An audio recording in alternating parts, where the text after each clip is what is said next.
자, 이제 시작도 하도록 하겠습니다. 자리 오세요. 다리가 아프신 분들은 다리를 펴시고 앉으셔도 됩니다. 너무 경직되게 앉지 마시고 편안하게 앉으세요.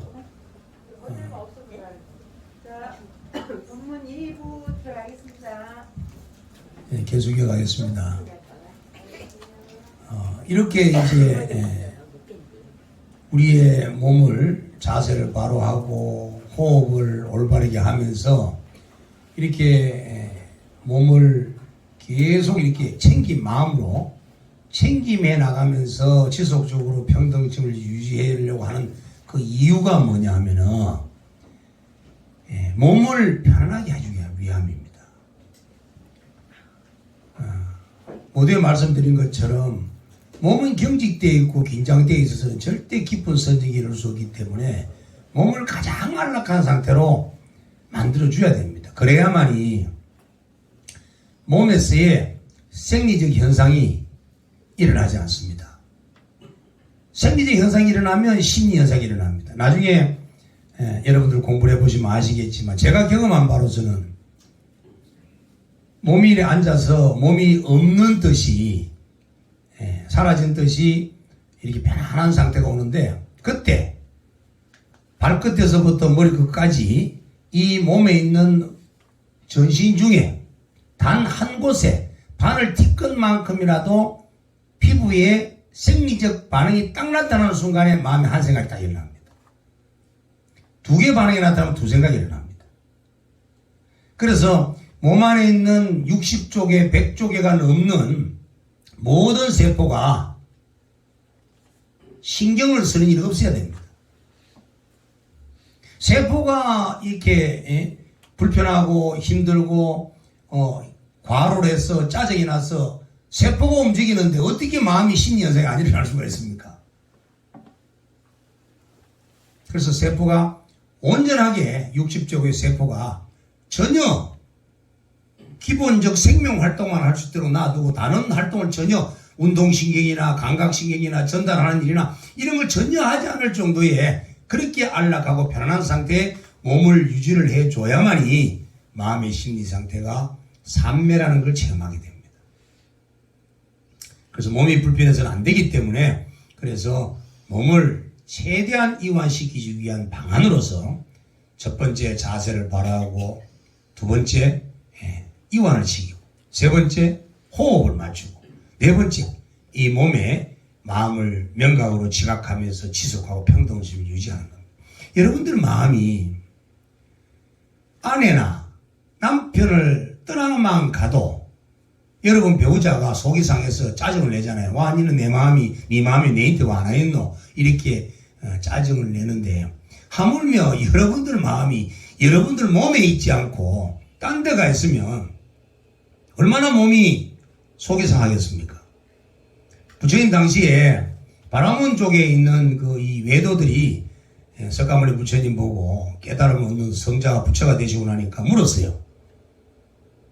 부처님께서는 부처가 되셨는데 어떻게 해서 부처가 되셨습니까? 하니까 부처님께서 하신 말씀이 나는 호흡을 통해서 부처를 이루었다. 아나파나사티를 통해서 들숨 날숨을 마음 챙김하면서 부처가 되었다 하니까 숨 안 쉬는 사람이 어디 있냐는 거야. 그래서 부처님이 하신 말씀이 이겁니다. 모든 사람들이 다 숨을 쉬고 있지만 다 몸과 마음이 따로 숨을 쉬고 있지 않느냐. 나는 항상 호흡과 마음이 함께 하였다. 지금 여러분들의 마음이 여러분들의 몸에 머물고 있으면 몸에 있는 세포들이 행복해합니다. 근데 여러분들 마음이 몸을 떠나버리면 몸의 세포들은 그냥 균형이 깨지고 어떤 고통 속에 빠져들으면 몰라요. 그래서 이 얘기는 뭔 얘기를 하고자 하는 거냐면 그래서 여러분들이 명각의 상태에서 몸을 탁 이게 발끝에서부터 머리까지 가만히 눈을 감고 몸을 탁 관하고 있으면 이 머리에서부터 이 발까지 온몸에 있는 세포가 그냥 이완이 착 되면서 온몸의 전기가 치치 일어나는 걸 알 수가 있어요. 그런데 마음이 딴 데 가버리면 몸이 굳을 대로 굳어가지고 아무런 반응이 없습니다. 짜증은 낼 뿐이지. 자, 그렇게 되면 우리 몸 안에 있는 뇌 분비계에, 호르몬을 분비하는 뇌 분비계에 문제가 생겨가지고 나와야 될 호르몬은 안 나오고 나오지 말아야 될 호르몬이 많이 나와가지고 몸 안이 엉망진창이 되고 심리적 현상은 탐욕과 분노, 스트레스가 막 생기는 거예요. 그래서 우리가 탐욕도 일어나지 않고 성냄도 일어나지 않고 마음이 요동치지 않고 마음이 평안해질 수 있다는 것은 우리 몸에 호르몬이 가장 조화롭게 분비될 때 행복해지는 거예요. 그러기 위해서는 이 몸을 아주 적정하게 조화롭게 만들어 가야 합니다. 아시겠죠? 자, 그 다음에 이제 마음을 이제 또 다듬어야 됩니다. 이제 마음으로는 어떻게 닦아야 가야 되느냐. 근데 마음을 아셔야 돼요, 여러분. 근데 여러분 마음을 잘 몰라요. 여러분 제주도를 잘하는 것 같아도 제주도를 여러분들이 아는 만큼 알 뿐입니다. 그래서 향토 사학자들 있잖아요. 향토 사학자들. 향토 사학자들은 여러분들보다 더 많이 제주도를 압니다. 그런 것처럼 아직 여러분들이 제주도를 안다 해도 다 몰라요. 그와 마찬가지로 우리가 매일 쓰고 있는 이 마음도 내가 다 안다라고 생각하지만 우리는 잘 모릅니다. 그 예를 한번 들어보겠습니다. 마음에는 4가지가 있습니다. 첫 번째는 무엇을 생각하든 마음에 그 이미지나 그 개념이나 단어가 맺힐 수 있는 거울 같은 기능이 있어요. 무엇을 보더라도 마음에 맺히고 들어도 맺히고 냄새 맡아도 마음에 맺히고 피부로 감촉되어도 맺히고 혀로 맛봐도 마음에 맺히고 상상을 해도 맺힙니다. 마음에. 그렇게 거울에 어떤 사물이 비치듯이 마음에는 감각기관이 바깥 경계를 접촉할 때 그 이미지가 맺혀 들어오는 거울 기능과 같은 마음이 있습니다. 거울은 사물밖에 안 비치잖아요. 소리는 안 비치잖아. 냄새도 안 비치잖아요. 맛도 안 비치잖아요. 그죠? 촉감도 안 비치잖아요. 거울에는. 형색만 비칠 뿐이에요. 거울은. 근데 우리 마음은 보는 것도 비치고 들은 것도 비치고 냄새도 비치고 맛도 비치고 피부로 감촉한 것도 비쳐요. 그래서 마음에 다 비칠 수 있는 그 마음을 갖고 있다는 겁니다. 그 마음이 하나 있습니다. 자, 두 번째는 내 마음에 대풍스님 모습이 비쳤네. 내 마음에 대풍스님 음성이 맺혔네. 그 아는 놈 있잖아요. 아는 놈. 이걸 삿디라고 합니다. 그걸 염이라고 하는데 또 염이라는 그 마음이 있습니다. 두 번째 마음 있죠? 그 다음에 자 비유를 한번 들어봅니다. 지금 여기 귤이 이제 많은데 귤 이제 제주도는 귤 맞습니까? 자 귤을 딱 본 순간에 이 귤이 좋다, 이 귤은 싱싱하다, 이 귤은 나쁘다, 이 귤은 비싼 귤이다, 산 귤이다 라고 하는 생각을 일으키기 위해서는 귤에 관련된 과거의 기억 정보가 있어야 되는 거예요. 그래서 귤을 딱 보는 순간에 마음 저 밑에서부터 귤과 관련된 기억들이 막 쭉 밀려 올라오죠. 그처럼 마음이라고 하는 곳에는 과거에 기억되어 있는 메모리 정보가 있습니다. 그걸 이제 우리가 메모리, 기억 또는 식이라고 합니다. 불교에서 식, 알식자, 아르마니 식자 그걸 얘기하는데 그렇게 기억 정보가 있다는 거예요. 또 그 다음에 또 뭐가 있냐면 네 번째는 지금 금방 귤을 봤을 때 그 맺힌 그 귤의 이미지가 있는 거예요. 자 정리를 해보면 지금 내가 귤을 봤을 때 그 지금 금방 본 여기 현재 있는 그 귤의 모습이 마음속에 맺힌 이미지가 있고 그 다음에 과거에 이 귤과 관련된 기억 정보가 있고 그 다음에 거울처럼 이 귤의 기억과 현재 들은 이미지를 다 비칠 수 있는 거울과 같은 마음이 있고 그걸 알아차린 마음 4가지가 있는 거예요. 맞죠? 4가지가 있죠? 자, 그럼 거기에는 진짜 마음이고 가짜 마음이 있다는 겁니다. 마음에 저장되어 있는 기억 정보는 그거는 정보지 마음이 아니잖아요. 가짜죠? 근데 지금 금방 눈을 통해서 보았던 그 귤의 이미지가 들은 상 역시도 그냥 이미지일 뿐이지 실제 하는 건 아니잖아요. 가짜죠? 분명히 가짜 맞죠? 자 그러면 이제 2개 마음만 남는 거예요. 거울과 같은 마음이 남고 알아차린 마음이 남는 거예요. 근데 그걸 보고 거울과 같은 마음을 한문으로 뜻이자를 써서 의라고 하고, 알아차려한 마음을 갖다가 염자를 써서 염이라고 합니다. 그래서 두 개를 합하면 언염이라고 그래요. 언염. 이걸 전문적으로 유시학적으로 얘기를 하면 의는 제7만라식을 얘기합니다.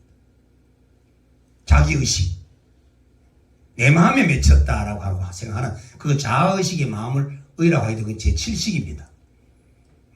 근데 이 알아차린 마음은 실식도 아니고 육식도 아니고 아래아식도 아니고 그거는 어떤 식이라고 부를 수가 없어요. 그거는 염이기 때문에. 그래서 그걸 보고 빨리어로, 인도 빨리어로 사띠라고 합니다. 그걸 웬만하면 번역 안 합니다. 그거는 사띠라는 뜻을 그대로 알아야 되기 때문에. 그 뜻은 뭐냐 하면 알아차림하는 거예요. 마음 챙김하는 거예요. 자, 그러면 이 사띠라고 하는 알아차림하는 이 마음을 한문으로 염자로 쓰는데, 염이 어떤 염자냐면 풀이를 한번 해보면 보세요. 지금 금자에 마음 심자입니다. 지금 마음이에요. 아까 마음속에 버렸던 두 개의 마음은 하나는 과거에 기억되어 있던 마음이기 때문에 과거 마음이죠. 그래서 버린 거예요. 지금 귤을 보았을 때 마음에 맺힌 것도 그것도 과거 마음이잖아. 그래 버린 거예요. 그 여러분들 마음속에는 계속 지나간 과거의 기억들을 떠올리면서 괴로워하고 있고 아파하고 있잖아요. 아니면 다가오지도 않는 미래의 상상을 떠올리면서 괴로워하고 아파하고 있잖아요. 결국은 지금 여러분들이 마음을 괴로워하고 아파하고 힘들어하고 있는 것은 지나간 기억과 다가오지 않는 미래에 한마디로 헛개비와 같은 허상의 생각들을 떠올리면서 괴로워하고 아이고 나 죽겠다 하고 있다는 겁니다.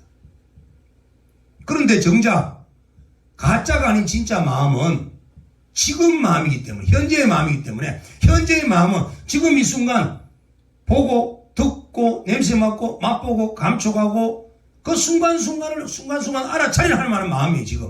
지금 대풍이라고 하는 스님의 목소리가 여러분 귀에 잘 들어오고 그 의미가 잘 새겨지면 여러분 마음 어디 가지 않았어요. 여기 딱 있습니다. 지금 알아듣고 있잖아. 그게 지금 말하는 사띠라고 하는 마음이에요. 그런데 여러분이 여기서 집에의 기억을 떠올리는 순간 스님 목소리가 귀에 잘 안 들어오고 내용이 잘 안 들어옵니다. 또 내일 걱정하고 있으면 스님 목소리가 안 들어오잖아요. 그러니까 우리는 이처럼 진짜 마음도 아닌 가짜 마음의 과거의 기억과 다가오지 않는 미래의 상상이라는 헛된 마음 때문에 속아서 울고 불고 괴롭니 죽니 산에 가는 거예요. 우울증도 전부 다가 이 헛된 마음 때문에 생기는 겁니다. 그래서 이 네 가지 마음 중에 과감하게 과거의 기억 정보의 마음과 다가오지 않는 미래의 상상을 이루어진 마음을 철저하게 버려버리고 오직 지금 이 순간 알아챙김하고 지금 간지러우면 간지러운 줄 알고 아프면 아픈 줄 알고 스님의 목소리가 시끄러우면 시끄러운 줄 알고 스님의 목소리가 좋으면 좋은 줄 아는 그 마음만이 진짜 마음이기 때문에 그 마음을 항상 의지하고 살아야 되는 겁니다. 그거를 얼마나 잘 지켜나가느냐, 그게 수행이에요. 윗바사나가 됐든 사마타가 됐든 가나선이 됐든 묵조선이 됐든 간에 모든 수행은 이와 같은 현재의 마음을 잘 마음 챙김해 나가는 거예요.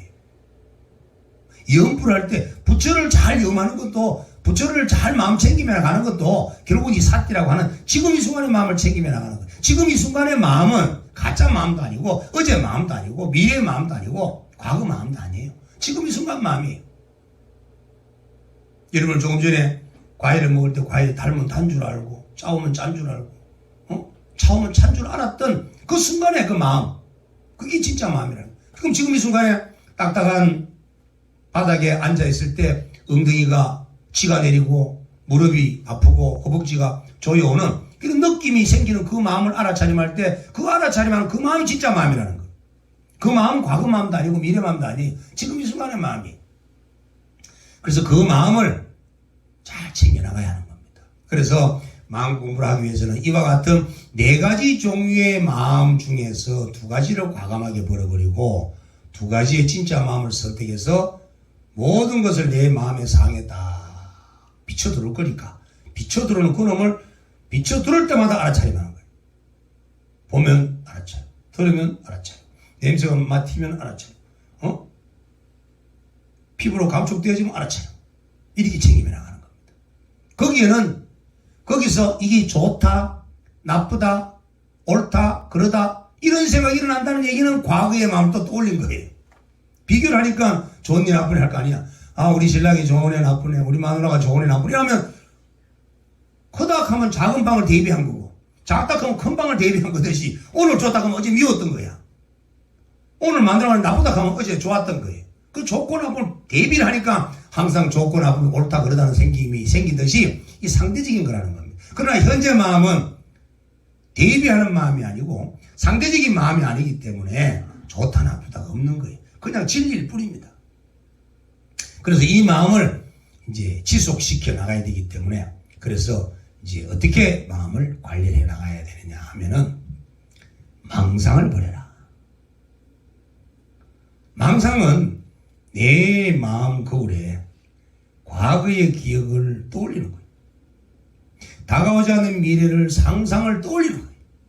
과거와 미래는 이미 과거는 지나가 버렸고 미래는 아직 다가오지 않았기 때문에 허상이라는 겁니다. 허상의 마음을 떠올리면서 그 마음을 붙잡고 있으면 그게 망상이라는 거예요. 그것이 아무리 뭐 아들 서울대 가야 되고 뭐 취업을 해야 되고 장가를 가야 되고 내일 뭐 남편이 뭘 해야 되고 그 중요한 일이지만 내일은 내일이고 어제는 어제인 거예요. 과거라고 다가오지 않는 미래는 전부 허상이라는 겁니다. 이런 걸 망상이라고 합니다. 근데 우리는 그 망상을 시도 때도 없이 떠올려 놓고 그 망상을 마음속에 생겨나도록 만들어 놓은 상태에서 그걸 또 가공하잖아. 또 편집하고 좋으니 나쁘니 지 혼자 난도질 했다가 그거다 살붙였다가 만리장성 지었다가 별짓을 다 하고 앉았잖아요. 그러놓고 막 정리에 막 이래가네 살아서 막겠나 싶고 마지막에 가서는 결국은 우리 사람의 괴로움이 생겼던 그 이유가 이 망상 때문에 온 거예요. 조금 전에 얘기했던 정념이라고 하는 삿띠 그 마음을 의지하지 아니하고 지나간 과거와 다가오지 않는 미래에 망상을 일으켜서 망상을 가공하고 편집하기 때문에 그래서 괴로움이 생기고 사견이 생기고 무지가 생기고 욕망이 생기고 분노심이 생기는 겁니다. 그래서 망상을 일으키지 말고 가공 편집하는 마음을 조작하지 마라. 마음을 우리는 눈을 가지고 귀를 가진 감각기관을 갖고 있다 보니까 우리는 이 감각기관을 가지고 우리가 보고 듣고 냄새 맡고 맛보고 하지 않을 수가 없잖아요. 그러면 우리 눈이 어떤 대상을 접촉할 때마다 귀가 소리를 접촉할 때마다 코가 냄새를 접촉할 때마다 접촉 다음에 생기는 느낌이 있는 거예요. 그 느낌이 좋으면 행복하다고 그러고 그 느낌이 싫으면 괴롭다라고 한단 말이에요. 느낌이 뭐예요? 느낌은 바로 들어온 과거의 생각인 거예요. 그걸 떠올리면 망상이라는 겁니다. 그래서 망상을 절대 일으키지 마라. 부처님께서는 항상 강조하신 말씀이 뭐라고 하냐면은 여실직연하라. 실상 그대로 보아라는 겁니다. 있는 그대로 보라는 겁니다.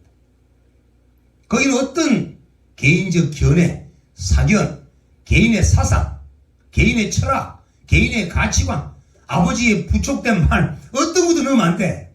그냥 봐야 돼. 자, 여기 이걸 한번 보세요.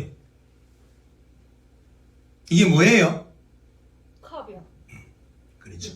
자, 컵이라고 할 때는 이미 과거의 컵이라는 정보를 떠올렸기 때문에 컵이라고 하는 거예요. 애가 만약에 밤에 자다가 이걸 갖고 할머니가 오줌을 잇다면 오강단지라고 했을 거예요. 목수가 여기다 못을 담고 지금 모퉁인 거예요. 이건 이름이 없습니다. 필요에 따라서 그때 이름을 지어서 우리가 부를 뿐이지 이거 정해진 이름이 없는 거예요. 그런데 우리는 이것을 컵이라고 그러고 이것은 받침대라고 그러고 이것은 마이크라고 그러고 저거는 좋은 사람 저거는 나쁜 사람 이렇게 개념과 명칭을 정해가지고 마음속에 저장해 놓았기 때문에 그 저장된 과거의 마음을 끄집어내오는 순간에 대비가 되어서 고통이 생기는 겁니다. 그런데 이것을 분명히 여러분들이 보시고 분명히 알아요. 이름 안 지으면 어때? 물당기 있으면 물컵이고 뭐 꿀당기 있으면 꿀컵이고 그렇듯이 뭐 뭔지 알아. 이름을 안 봐. 이름을 뭐 굳이 명칭을 안 찍어도 관계없는 거예요. 이걸 아니까.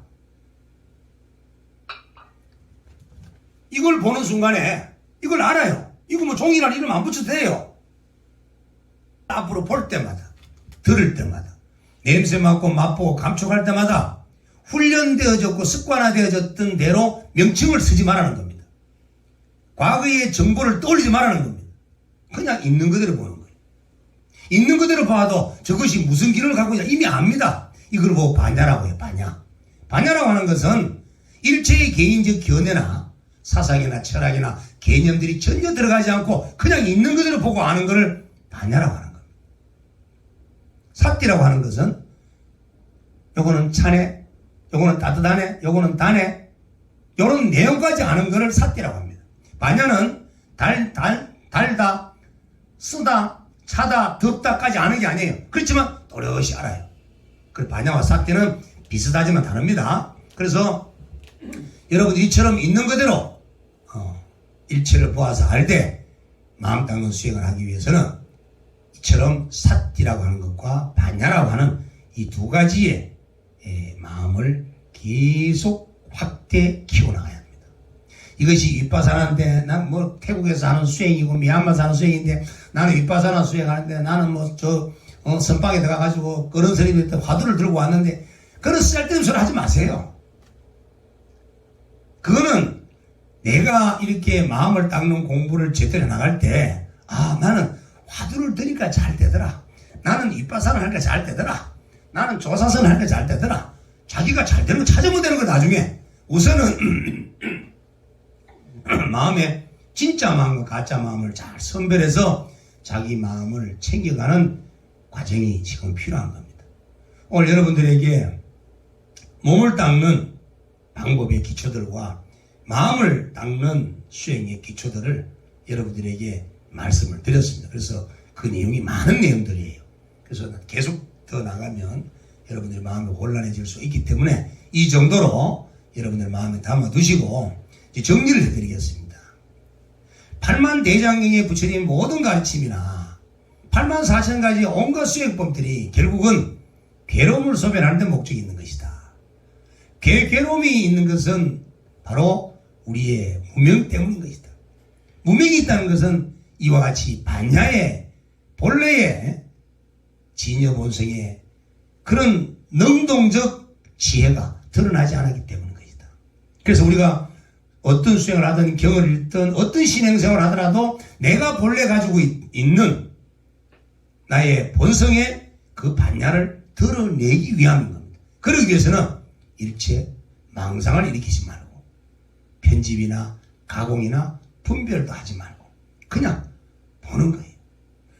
마누라를 탁 보는데 그 다음 단계에 바로 생각이 올라옵니다. 오늘 마누라가 짜증스럽게 보이네, 좋게 보이네 하고 올 거라는 말이죠. 그걸 하지 말라는 겁니다. 그냥 볼 뿐이라는 겁니다. 그거 우리 보세요. 도둑놈을 비추나 착한 사람을 비추나 성자를 비추나 악인을 비추나 그거 우리 무슨 분별합니까? 싫다 좋다 안 하죠. 그와 같은 마음으로 누구를 대하든지 대하라는 것. 그러면 내 마음이 항상 평등해지고 평온해지는 겁니다.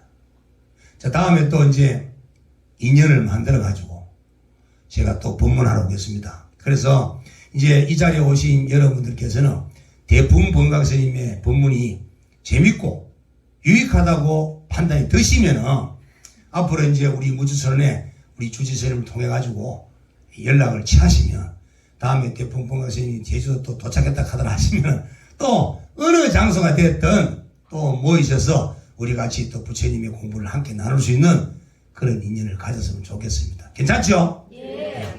그래서 감사합니다. 그래서 앞으로는 제가 제주도에 정말 멋진 사찰을 떠나가지고 정말 멋진 신행단체를 제가 만들어서 이 한국에 정말 자랑스러운 그런 독보적인 신행단체를 한번 내가 발족시킬 만들 예정입니다. 여러분과 함께 하겠습니다. 이제 남은 시간 한 10분 정도 걸쳐서 여러분 수행에 대한 것이든 신행에 대한 것이든 무엇이든 물어보십시오. 그러면 제가 알고 있는 범위 내에서 말씀을 드리도록 하겠습니다. 뭐든 질문하시면 좋겠습니다. 지금 설명드린 거 이해 안 된 것도 질문하셔도 좋고 어쨌든 녹음하셔가지고 녹음 못하신 분이 계시면 그걸 공유하세요. 서로 좀 전달받고 해가지고 또 듣고 또 듣고 하시면은 오늘 스님 얘기가 잘 이해가 안 돼도 다음에는 또 이해가 됩니다. 질문하고 싶은 분 계시면 하세요. 무진이 질문해요. 아니 핸드폰 제 거 보고. 질문 없으세요? 무진. 하세요. 보살 하세요. 네네. 무진입니다. 위디 보살하면서 하세요. 네. 진심 법문을 유튜브를 통해서 들었는데 이제 직접 들으면서 항상 좀 답답했던 게 이제 명쾌하게 하고 제가 항상 답답했던 거는 그 크리스천이 되게 많아요 주변에. 그러면 불교란 무엇이냐 이렇게 했을 때 뭐 대답을 제대로 못했는데 오늘 확실하게 그 해답을 받은 것 같습니다. 괴로움을 벗어나고 깨달음에 이르는 길. 그 또 이제 아까 말씀한 것 중에 욕망, 그 다음에 망상을 없애라고 하셨는데 괴로움을 벗어나려면은 그 쌓여진 마음을 없애고 이러는 거는 머리로는 이해가 됩니다. 근데 누굴 떠올리면 계속 그런 미운 마음이 올라오는데 머리로는 되는데 그걸 몸까지는 안 오게 됩니다. 그래서 만약에 제가 기도를 할 때 그 대상을 하면서 그런 마음이 안 올라오게 하는 뭐 수행 방법이라든지 아니면 또 발언문을 만약 해야 되면 그런 대상에서 어떤 발언문을 해야 되면 그걸 안 떠오르게 해서 어떤 행을 수행을 해야 되는지. 네, 이거 아주 좋은 질문 하셨네요. 수행하시는 분들이라면 다 같이 느끼는 공통의 마음 같아요. 알긴 알겠는데 실천이 잘 안 된다는 거. 옛날 조가선서도 말씀하셨는데 불교의 그 어떤 그 진리는 3세동자도 알지만 80세 노인도 실천하기 어렵다 이렇게 말씀하셨는데 그런 방법을 몰라서 그래요. 지금 미운 사람, 괴로운 감정, 괴로운 생각 이렇게 일어나고 있는 것은 어디서 일어나고 있는지를 아셔야 됩니다. 지금 온 덩어리에서 일어나고 있잖아요. 온 덩어리. 그죠? 이 몸과 이 정신에서 일어나고 있는 거예요. 결국은 이 오는 부처님이 말씀하셨어요. 오는 참된 것이 아니고 오는 고의 원인이다. 괴로움이 이 온 덩어리 이 육체와 이 정신은 괴로움의 원인이다. 그리고 오는 마라고 했어. 마. 근데 오온을 통해서 괴로움을 벗어나겠다? 이거 말이 안 되죠. 그럼 어떻게 이 지금 괴로움을 벗어나고 싫어했던 기억을 안 떠올리게 하고 싫은 사람을 마음속에 안 담게 하고 탈피할 수 있을까? 오온을 떠나야 됩니다. 수행은 오온을 떠나는 공부예요. 그럼 오온을 어떻게 떠나느냐? 예를 들어서 여기 말뚝을 꼽았어요. 말뚝을.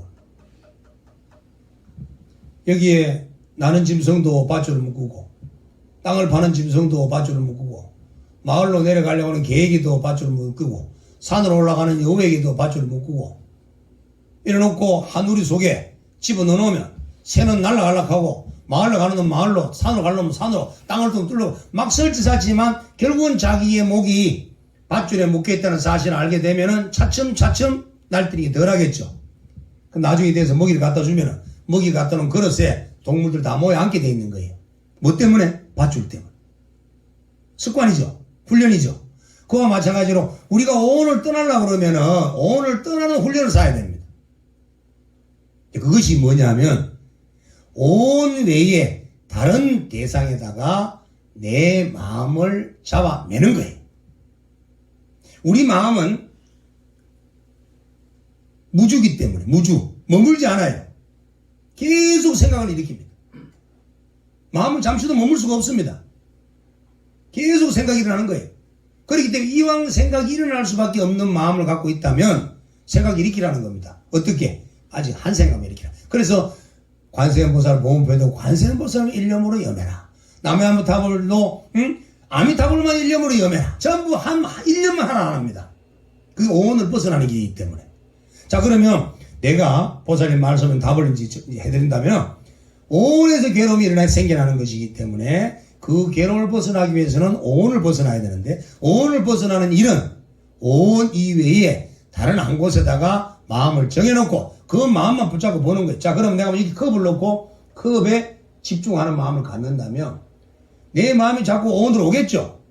근데 계속 그걸 보는 거예요. 그러면 내 마음에 컵의 기준점을 잡아놓고 이쪽으로 밀착해서 이쪽에 몰입이 되어버리는 순간 몰입이 된 만큼 오온에 마음이 안 가겠죠. 그럼 오온으로 생기는 고통이 없을 거 아니에요. 그래서 몰입이 얼마나 잘 되느냐. 그래서 괴로움을 벗어나는 길은 마음의 기준점을 하나 정해놓고 그 기준점만 자나깨나 앉아나서나 생각날 때마다 거기에 몰입하는 길. 그래서 그 몰입이 되어버리면 오온에서 벗어나기 때문에 괴로움이 언제 사라지냐 할 것 없이 이미 없는 상태가 되어버립니다. 답이 됐습니까? 그래서 오온을 벗어나는 길은 하나의 기준점을 삼아서 일념으로 집중하는 것. 또 질문 말씀하세요. 이렇게 만나뵙게 돼서 너무 영광이고 감사합니다. 제가 살아오면서 계속 일만 하고 살고 뭔가 일을 안 할 때도 몸을 가만히 있지를 못해 불안해서 내가 가장 좋아하는 일을 하는 게 가장 행복한 거다 이렇게 생각하면서 계속 여기서 일을 많이 하는데 일을 하면서 제가 또 된장을 갖고 있잖아요. 그래서 어르신 하시는 말씀들이 있어요. 장 담을 때 꼭 예를 갖추고 마음을 정갈하게 해라 해서 제가 다 요 주방 쪽을 향해서 절을 하고 그러는데 그런 게 과연 주방 쪽 향해서 절하는 게 맞는 건지 아니면 뭐 다른 쪽을 하는 게 좋은 건지 아니면 이 자체가 필요 없는 건지 어쨌든 마음이 약간 좀 평안하게 뭔가 좀 잘 됐으면 하는 그런 마음을 되게 갖고 있고 또 계속 일에만 몰두하다 보니까 이런 모습도 좀 싫긴 하거든요. 벗어나고 싶은데 점점 잘 안 되고 있습니다. 좋은 질문 같습니다. 지금 여러분들이 많이 좀 궁금해 하시는 부분이 신이 있을까? 조상님 부모님들이 돌아가시고 난 사후 세계에 그 조상님들이 영원히 존재하고 있을까? 다 궁금해 하시잖아요. 네. 눈으로 못 보니까. 네. 결론부터 말씀드린다면 실제 할 수밖에 없죠. 만약에 존재하지 않는다면 여러분 탄생이 어려운 거예요. 여기에 어제도 뭐 이렇게 사담에서 이렇게 비유를 들은 적이 있는데 만약 고양이가 있어서 고양이가 죽었다고 한다면 여기 한 이틀만 지나면 구더기가 수백만 마리가 버글버글 할 거예요. 그 생명들이 어디서 왔어요? 눈에 보이지 않는 영체들이 존재하고 있기 때문에 생명들이 탄생이 되는 겁니다. 자, 그러면 우리 곁에는 우리와 함께 살았던 또 우리보다 먼저 가신 선망 부모 조상님들의 넉, 영혼, 중음신이라고 불렸던 그러한 영기체들이 실존하고 있기 때문에 그리고 또 오방내외에는 신들이 계십니다. 우리가 저수경할 때 오방내외 안이제신 하잖아요. 오방, 다섯 방위와 안 밖에 내외 신들을 편안하게 하는 진원이라 해서 진원을 천수기 하지 않습니까? 정겁지는 다음에. 그처럼 동서남북 오방에 신들이 있는 겁니다. 그런데 내가 된장을 담을 때나 뭐 간장을 할 때나 뭐 김장을 할 때나 이 오방에 예경을 하고 뭔가 모르게 정성을 다하는 마음을 내는 이유는 뭐냐면 그 신들을 편안하게 하는 마음은 내 자신을 편안하게 하고자 하는 마음이에요. 그럼 내 자신이 평안해지고 정갈해지면 내 마음속에 지혜가 나옵니다. 지혜가 나오면 된장을 하나 담더라도 더 질 좋고 약성이 뛰어난 퀄리티가 높은 그러한 된장이 만들어질 수가 있는 거예요. 그런데 내가 마음이 혼란스럽고 탁하면 지혜는 고사하고 악한 음력이 나오기 때문에 된장이 맛이 있을 수가 없겠죠. 그러면 주위에 있는 신들 갖다 괴롭혀 놓으면 내 마음이 편할 수가 없잖아요.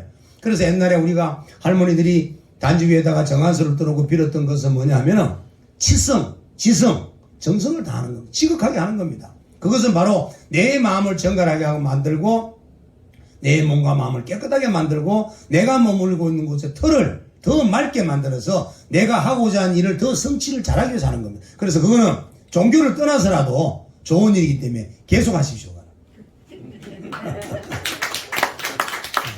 특히 지금 제주도에 우리 도민들 같으면은 더더욱이 탐나국의 어떤 후예인으로서 우리 육지에 살고 있는 사람보다 이 종교나 사상이나 세식 풍습들이 다 다를 텐데 더 특별했을 텐데 더더욱이 더 하셔야 되죠. 방향은 상관없어요. 방향은 이제 관계 없습니다. 그래서 옛날에 이제 부처님 제자들 역시도 동서남북을 다 했거든요. 저도 이제 한 번씩 가다가 이렇게 머무는 지나갈 때마다 동서남북을 보고 신들의 얘기를 합니다. 하늘에 있는 또 땅에 있는 또 시방 법계 허공계에 있는 일체 제신들이 모두 평안해지기를 바랍니다. 고통받는 사람들 고통이 없도록 신들께서 도와주십시오. 거기 방언을 많이 하고 허공을 하고 다녀요. 차를 타고 다니다가도. 그래서 거기는 방위가 각 방위마다 다 신들이 있기 때문에 어느 쪽이 뭐 우월하다고 따지면 또 이상해지니까 그래서 동서남북 다 하시면 좋습니다. 또 질문 있으면 하십시오. 조금 전에 이제 우리 첫 번째 질문하신 분의 그 내용을 조금 하나 더 보태서 설명한다면 두 번째 질문자도 그 얘기가 나왔으니까 이제 세상에 유네스코에 등록되어 있는 세상의 종교가 한 360개 정도 됩니다.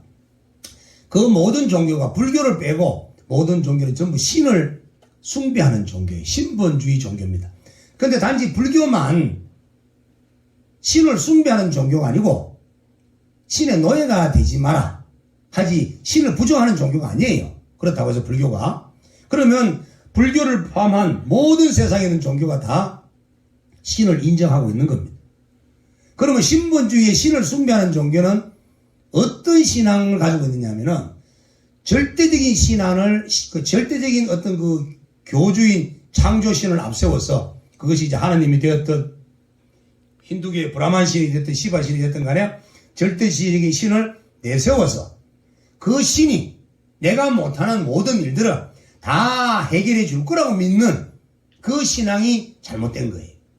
근데 불교는 절대적인 창조신이 나의 운명을 결정짓고 내가 나의 길흉화복을 만들어가는 것이 아니라 모든 것은 내가 지어서 내가 받는 연기법의 원칙을 두고 있기 때문에 그래서 신의 노예가 되지 않는 것이 바로 불교입니다. 그 대신에 신은 인정을 하는 겁니다. 산에 가면 산신이 있고 바다에 가면 수신이 용신이 있는 겁니다. 덜에 맞는 신들이 있고 그러면 그 신들은 그 신의 역할을 할 뿐이지 창조신, 절대적인 전지전능한 권능을 가진 그런 신은 없다는 거예요. 그러면 그 신이 다 해버리잖아. 근데 이제 타 종교에서는 그런 신을 믿기 때문에 이제 그게 이제 문제가 되는 거예요. 그럼 자기 노력을 하지 않고 신이 다 해줄 거라 생각하니까 신만 의지하잖아. 그러면 안 되는 거예요.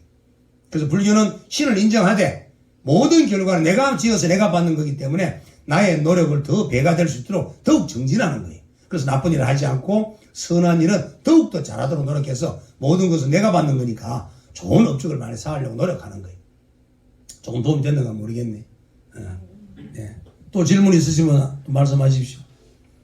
자, 질문 없으면은 네, 말씀. 너무 잘 들었습니다. 네. 아까 이제 오온 말씀하셨는데요. 우리가 이제 나라고 하는 그 존재가 오온이 형질화됐다고 이해해도 되겠습니까? 오월이 어떻게? 형질화. 어, 네. 뭐 식이든 그렇죠. 육체든. 그게 그렇게 이해해도 될 것 같습니다. 네, 그러면 어차피 오온을 가지고 우리가 의지에 살다 보니 오온의 어떤 그런 이 성질적인 부분이 내 마음에 묻혀 있다 보니 예. 그래서 그걸 나라고 집착하는 그 형질화된 것처럼 느낌이 오는데 근데 실제로 오온은 물질이에요. 내가 만약에 자, 근데 아직 질문 안 끝났습니다. 네, 말씀하세요. 네.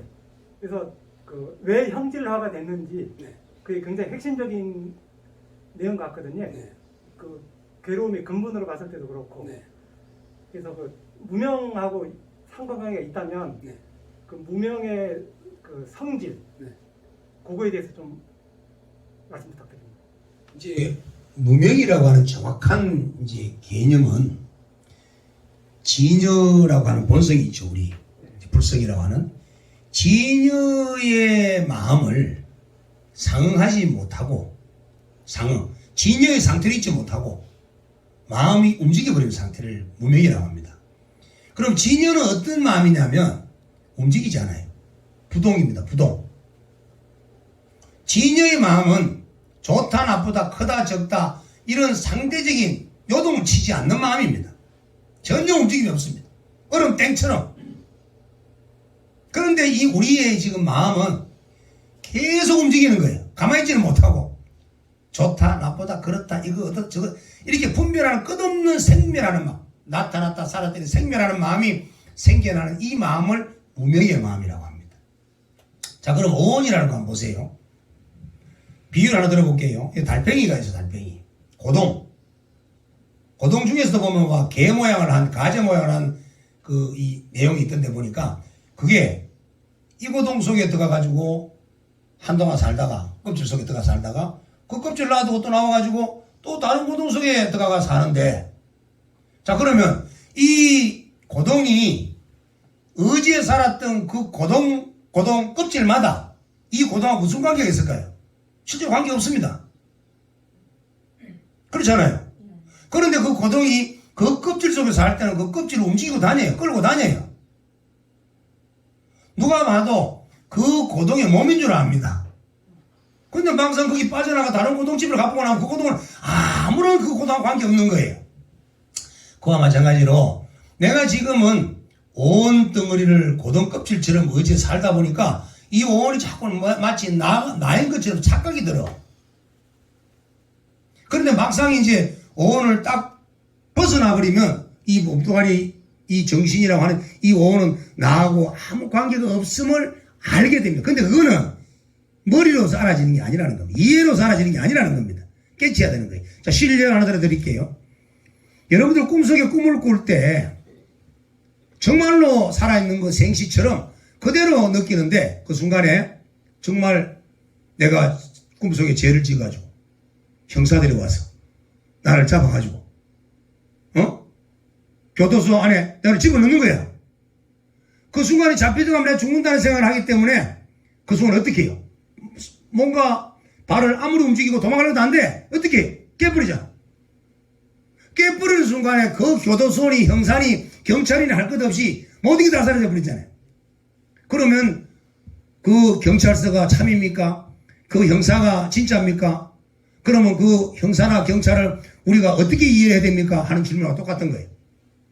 지금 우리 거사님께서 자기의 진여 본성의 상태를 자각하지 못했기 때문에 오온이 형질화된 것이냐, 이 오온 어떻게 이해되느냐, 이렇게 여러 가지 얘기를 하고 앉았지만 막상 이제 우리가 이 사는 깨침을 못 얻는다 하더라도 우리가 살다가 이 몸뚱아리가 죽음을 맞이하는 순간에 오온 덩어리를 놓고 딱 빠져나가는 순간에 칠칙팔칙이 빠져나가는 순간에 오온이 내가 아니었구나 하는 걸 압니다. 그럼 그때는 스님이 답이 필요가 없어요. 그래서 이거는 형질이냐 이러냐 저런 개념으로 이해하시면 안 되고 꿈을 깨는 것 같다.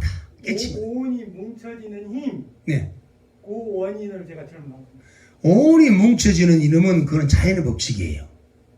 우리가 저기 이제 바위가 하나 만들어진다고 보면 작은 이제 흙조각 먼지들이 모이고 쌓이고 해서 여러 가지 이제 온도 변화나 계절, 시기 이렇게 변화를 통해 가지고 바위가 만들어지고 또 그것이 부서지고 하면서 뭐 이렇게 약한 이제 흙도 되고 강한 돌도 되고 여러 가지 만들어지는 그 원인이 어디 있습니까? 라고 얘기를 한다면 그것 또한 자연의 법칙이죠. 그러면 지금 내 몸을 이루고 있는 이 물질 또한 음식물 찌꺼기, 우리가 먹었던 음식물 찌꺼기잖아요. 그런 음식물 찌꺼기 다 빼고 나면 뭐가 남느냐면은 아버지의 정자와 어머니 난자만 남죠. 맞죠? 자, 아버지 정자와 어머니 난자만 남아가지고 둘이가 수정이 되었다 하더라도 내가 들어가지 않았다면 내 몸에 안 되겠죠. 자, 그러면 아버지 정자와 어머니 난자는 뭐예요? 애욕의 결정물이죠. 애욕의 결정물. 애욕에 따른 결정물이에요. 그러면 내가 그 몸속에 들어간 거는 뭐예요? 그것 또한 나의 참 본성이 아니고 윤회할 수밖에, 아까 모두 얘기했듯이 윤회할 수밖에 없는 그 아래아식 덩어리가 들어간 것 뿐이에요. 그렇기 때문에 이것은 말로써 책을 본다고 이해되어지는 게 아니고 이걸 깨쳐야 합니다. 깨쳐보면은 실제로 이렇게 앉아 여러분 공부하시다 보면은 여기 앉아 참선하고 있는 나를 외부에서 나를 봐요. 근데 보는 놈은 모습이 없어요. 앉아있는 놈은 참선하고 있는데. 근데 이 보는 놈이 나를 보다가 나중에 보다 보면 보는 놈마저 없어버려요. 그러면 지금 여기서 말하고 있는 오는 달팽이 껍질에 해당되는 얘기이기 때문에 그래서 이거는 실제가 아닙니다. 실제. 깨야만 꿈을 딱 깨버려야 하는 겁니다. 그래서 오는 내가 아닙니다. 여러분. 오는 내가 아니에요. 근데 오는 자꾸 이렇게 나라고 생각하는 그 마음이 있다 보니까 오는 또 나의 영혼일까? 나의 영혼 덩어리가 모여서 육체하고 이런 혼백이 온갖 사상, 유교적 사상, 도교적 사상, 전통적인 우리 민족의 사상 이런 모든적인 지식들이 농축이 돼서 우리 거사님 나름대로의 개념이 만들어져 있는 거예요. 그러다 보니까 이거는 이 아르마리를 갖고는 그 거사님 개념을 깨뜨릴 수는 없습니다. 꿈을 깨듯이 확 깨버려야 됩니다. 깨치만 합니다. 깼지만 거기는 아까 꿈속에서 경찰이 쫓겨가 잡혀가는 순간에 깨고 나면 뭐 경찰이니 거기다 법인이 교도소리 가는 게 아무 해당이 없는 얘기예요. 깨가 꿈을 깨고 나온 놈은 누구예요 그러면? 꿈속에서 고통받은 누구? 똑같은 놈인데 꿈속에 있던 놈은 분명히 몸뚱아리를 가지고 경찰에다 붙잡히는 그런 고통을 맛을 봤지만 깨고 나온 놈은 꿈속에 그 놈하고 아무 관계없는 놈이. 그러니까 꿈속에서 오온 갖고 지금 여기서 이러고 저러고 얘기할 건덕이는 없다는 겁니다. 깨치면 아시는 겁니다. 또 질문 있으면 하세요. 이제 질문. 아까 질문 이해가 안 돼서 한번. 그럼 어떤 것? 이제 불자들이 이제 괴로움을 벗어나야 되는데 관계 속에서 이렇게 상처받고 배신 당하고 이랬을 때 특히 가까운 가족들이나 이제 가까운 사람들이 하는데 똑같은 상대방이 말을 해도 똑같은 대답이어도 한 사람한테는 그 쌓여있는 있는 사람한테 가시돋친 말이 자기도 모르게 나오고 그렇지 않은 사람은 부드럽게 나가잖아요. 이거를 아까 하기 위해서 그냥 일념으로 하라 이렇게 말씀하셨는데 그것보단 우리가 더 이렇게 느낄 수 있는 좀 내 주변에 그런 사람이 많기 때문에 이거를 그렇게 한 사람한테 제가 그걸 일념으로 이렇게 하는 거가 잘 이렇게 와닿을지. 그게 안 돼요. 네, 안 되니까 좀. 그거 안 됩니다. 왜냐하면 내가 만약에 지금 우리 무주선의 이 스님하고 내하고 이제 이렇게 사는데 그냥 스님 보기 싫은 거야. 이 보기 싫은 걸 옆에 사람이 왜 스님을 보기 싫어합니까? 물으면 뭐라고 답을 할 거예요? 이게 한 세계에 만들어진 게 아니고 억급의 인연에 의해서 악연에 맺혀져 가지고 괴로운 마음이 믿게 보이는데 그걸 어떻게 할 거야? 그래서 믿게 보일 수밖에 없는 사람은 그 사람이 계속 믿게 보입니다. 그러면 그래 오늘 참자. 참았다고 해서 믿게 안 보이는 겁니까? 그건 아니잖아요. 그건 안 돼요. 그럼 어떻게 해야 되냐는 거예요. 그러니까 이 몸을 갖고 그 스님을 바라봤을 때 미운 마음이 생기는 것은 벗어날 수 없기 때문에 오온을 떠나라는 겁니다. 그래서 오온을 떠나는 방법이 다른 기준점을 정해놓고 그 기준점에 집중하고 몰입하고 밀착해서 그거 한덩어리가 되어버리고 나면은 오온을 초월해버려요. 오온을 초월하면 오온에서 아까 밉다, 속이 상하다, 뭐 원망한다, 싫다, 이게 다 어디 생기냐면 오온 속에서 일어난 수상행식이 하나였단 말이야. 수상행식에. 그러니까 오온을 떠나버리면 그 마음이 없어버리는 거예요. 그럼 언제 미웠다? 한 게 없습니다. 그래서 떠나는 길은 오온을 초월하는 길은 하나에 집중하는 길밖에 없어요. 그것이 설사 오온에 집중해도 관계는 없어요. 오온의 한 부분에 집중해도 관계는 없습니다. 거기에만 집중만 제대로 돼버리면 몰입만 돼버리면 다 떠납니다. 그래서 그 떠나지 않고 오온 속에 파묻혀서 오온의 괴로움을 벗어나려고 어떤 방법을 찾아도 오온에서 인과가 소멸되지 않는 한에는 그 괴로움이 벗어날 수가 없습니다. 그러려고 하면 인연이 떠나야 돼요. 인연이 끝나야 돼요. 빨리 끝나는 방법. 빨리 끝나려고 하면 자기가 이제 노력해야 되지. 예를 들어서 노력하는 방법을 알고. 그거는 이제 아까 그 아침에 내가 말씀드렸듯이 지금 내가 고통에 만약에 무게로 비유를 하면은 내가 만약 1톤의 무게가 괴롭다. 신랑 때문에 1톤에 내가 만약 괴롭다라고 한다면 내가 2톤의 고통을 다른 사람의 고통을 제거를 해주세요. 다른 사람의 고통을 내가 대신에 짊어주고 닦아주고 대신해 주다 보면 신랑의 1톤의 고통은 그냥 감사하게 오는 거예요. 예. 자, 그러면 이제 오늘 본문은 이것으로 모두 마치겠습니다. 어쨌든 이 인연으로 여러분들 루급에 지은 모든 무거운 악업들이 전부 소멸되시고 간해에 날마다 좋은 일이 가득하고 마음속에 소원하시는 모든 일이 성취되시기를 기원드리면서 오늘 법회를 회항하겠습니다.